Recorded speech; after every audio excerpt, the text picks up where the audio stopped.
ചേട്ടാ ഇപ്പോൾ എന്താ ചെയ്യുന്നത്? ഞാൻ പറഞ്ഞുതരാം. ആളിപ്പോൾ ഒരു പ്രൊജക്റ്റിന് ഡീറ്റെയിൽഡ് കൊട്ടേഷൻ ചെയ്തുകൊണ്ടിരിക്കുക.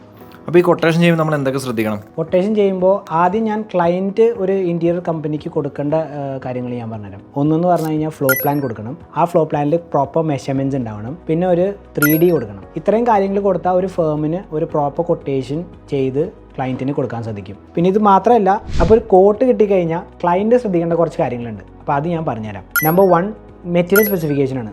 അപ്പം നമ്മൾ ആ കോട്ടിൽ സ്പെസിഫൈ ചെയ്തേക്കുന്ന മെറ്റീരിയൽ ശ്രദ്ധിക്കുക. അതിൻ്റെ തിക്നെസ് എത്രയാണ്, പിന്നെ അതിൻ്റെ ഹാർഡ്വെയർസ് എന്തൊക്കെയാണ്, ഇതൊക്കെ പ്രോപ്പറായിട്ട് മനസ്സിലാക്കുക. പിന്നെ നമ്പർ 2 ശ്രദ്ധിക്കേണ്ട കാര്യം അതിൻ്റെ വാറണ്ടിയാണ്. നിങ്ങൾക്ക് എത്ര വർഷം വാറണ്ടി ആണ് ആ ഒരു കമ്പനി നിങ്ങൾക്ക് തരുന്നത്, അത് നിങ്ങൾ ശ്രദ്ധിക്കുക. പിന്നെ നമ്പർ 3 ശ്രദ്ധിക്കേണ്ടത് സ്കോപ്പ് ഓഫ് വർക്കാണ്. എന്തൊക്കെയാണ് കമ്പനി ചെയ്തു തരുന്നത്, എന്തൊക്കെയാണ് നിങ്ങൾ കമ്പനിക്ക് ചെയ്തു കൊടുക്കേണ്ടത്. പിന്നെ നമ്പർ 4 വരുന്നതെന്ന് പറഞ്ഞു കഴിഞ്ഞാൽ പേയ്മെൻറ്റ് ടേംസ് ആണ്. എത്ര ഇൻസ്റ്റാൾമെൻ്റ് ആയിട്ടാണ് നിങ്ങളുടെ ആ ഒരു ടോട്ടൽ ഫിഗർ പേ ചെയ്യേണ്ടത്. അപ്പോൾ ഇത്രയും കാര്യങ്ങൾ നിങ്ങൾ ശ്രദ്ധിച്ചു കഴിഞ്ഞാൽ നിങ്ങൾക്ക് ഒരു കൊട്ടേഷൻ പ്രോപ്പറായിട്ട് അനലൈസ് ചെയ്യാൻ പറ്റും. അത് തന്നെ നിങ്ങൾക്ക് ഭാവിയിൽ ഭയങ്കര ബെനിഫിഷ്യൽ ആയിരിക്കും. അപ്പോൾ for more videos like this please do follow our page.